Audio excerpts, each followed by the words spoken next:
Okay, guys. Okay. We are in stage two. Stage two of how to fight depression. Stage two, motion. All right. Now, I don't mean flexing. I don't mean cars, cribs, the huzz. I don't mean that. I mean physically putting yourself in motion. Okay. Because it's hard for depression to hit a moving target. Okay. I don't know where this quote came from. I've heard this from several different creators. I've seen it on several different posts. But as somebody that was depressed for over a decade of their life, I can attest to this. You need to be doing stuff. You need to be doing stuff. You need to be moving. You need to be grooving. Even if it's just walking, even if you're going up a set of up and down a flight of steps, you need to have your body in constant motion. Now, I'm not saying motion without rest because rest is crucial. But what I am saying is that you need to be moving, right? Studies show that we thrive on motion. As a human being, you're going to thrive on being outside, being in nature, going for walks, exercising, right? This gives your body a cortisol release and a serotonin dump. I believe I got those phrases right. But I'm going to put a study right here in this video so that way you guys can take a look at it. I'm going to link it down in the description if you guys want to read it. But there's studies been proven that when you're depressed, or you can just not be depressed, but just be in a bad mood, you can go take a 20, 30-minute walk, put your phone down, leave your phone at the crib, just take a walk, and you will feel better.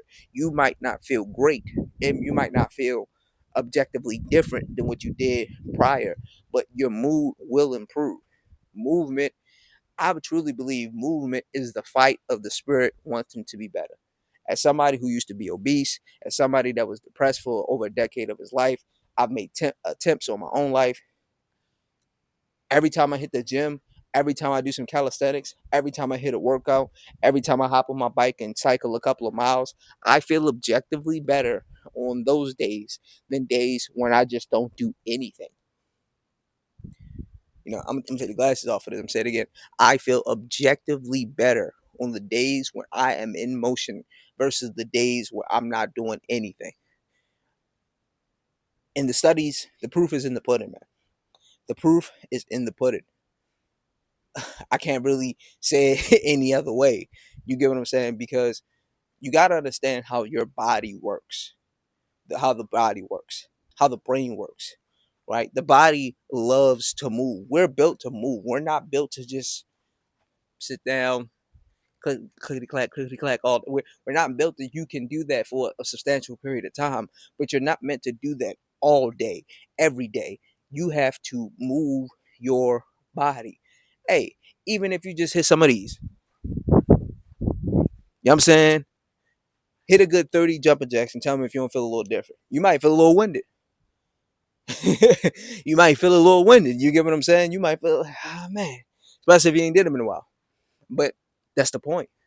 Because it's hard for depression to hit a moving target. You got to move. You got to get up. You have to go places. And you have to be comfortable in that uncomfortable, especially if you're not used to it, right? I'm telling you, man, as somebody that used to be obese and now pretty much in the problem of my physique, you know, sub 15 body fat, I'm not in the single digits. I ain't trying to go there. But I feel the difference.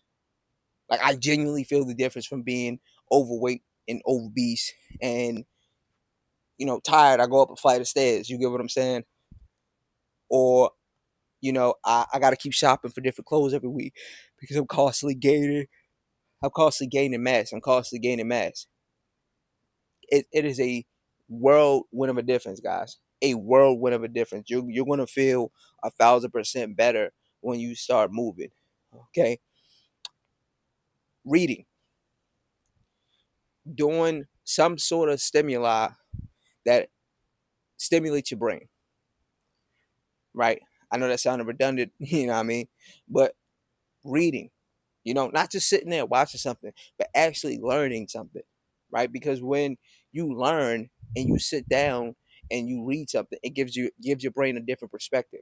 So you can use those different perspectives and reflect on moments of your life where you can maybe see things differently. And with that change of mindset will be an overall net positive to fighting your depression, because now you can look at things from a different angle. You know, you could have missed your bus to work for the fifth time in a row, right? But then you get some reading, you get some knowledge in, you get a little bit of a workout in, and you realize, oh, okay, yeah, it sucks. I missed my bus and I've been late to work for the past 5 times, but I have been going to sleep at 1 in the morning when I know I got to be up at 5. You get what I'm saying? And it's just subtle shifts like that. You'd be surprised what just a bit of information can do to change your mindset, to change your perspective, to change how you see life, to change the things that you do on a daily basis and how you see them in order to progress and get out of this depressive state. It's crazy. It's crazy. Like I said, I wasn't big on photos, man. I wasn't big on photos because I was fat. Like I'm not going to hold it to you, man. I was big, dog. Like I was. You get what I'm like? I was big, dog. I got a few photos, maybe on MySpace. You know what I'm saying? Maybe on MySpace, and like I wasn't proud of how I looked. Right? I could always put a fit together, but it hits different. You know what I'm saying? Shoulder waist ratio. It hits different when I can just go outside in a tank top and just rock a tank top and not feel weird about it, and not feel my stomach protruding in the shirt. You know, so get in motion, man. Get in motion, get moving, move your body parts. You know what I'm saying? You know, exercise, walk, read. If you're used to parking in front of Walmart, park in the back and walk. That subtle change from walking from the back of Walmart to the front of Walmart is going to dramatically increase the serotonin in your body and release the cortisol that's in your body. I can guarantee it. I can guarantee it, man. You have to be able to move. You got to move, man. You know. And number 3, eat healthy foods. I love burgers. Look, let me tell you. Let me tell you. Get up. Let me tell you. Let me tell you. Let me tell you. I will go crazy on some pie and burgers. Okay, I will go crazy. I will go insane style on some pie and burgers. That's a good burger fry combo with a side of pie on the side. I might buy a whole pie and go absolutely bonkers. But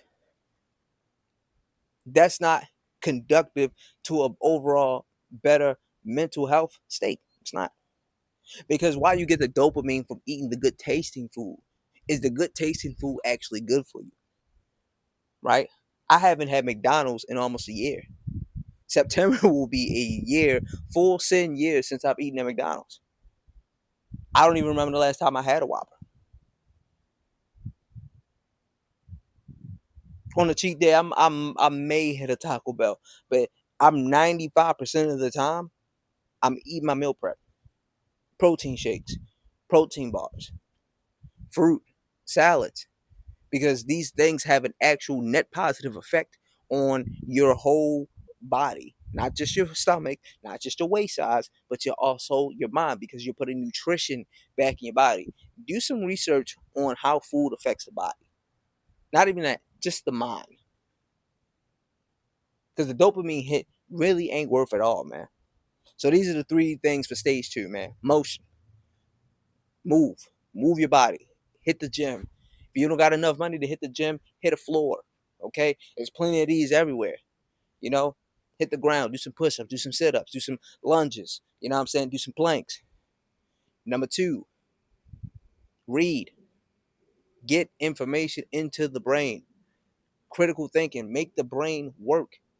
You get what I'm saying? A lot of you guys, man, you're not working your brain. It's a muscle. Your brain is a giant muscle, just like the rest of your body. It wants to work. It has to work. It wants to solve. It wants to equate. It wants to compute. The brain is a computer. It wants to do these things. Number 3, eat healthy. Eat healthy, man.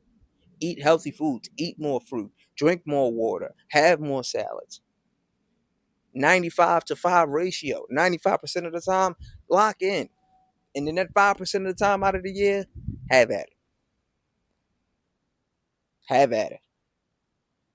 So that's the video for today, guys. That's the second video on the series, the 3-part series on how to fight your depression. Make sure you like, comment, share, subscribe. Get in the comment section. Let me know what you think about this video. And I will get with you guys in the next one. I'm out.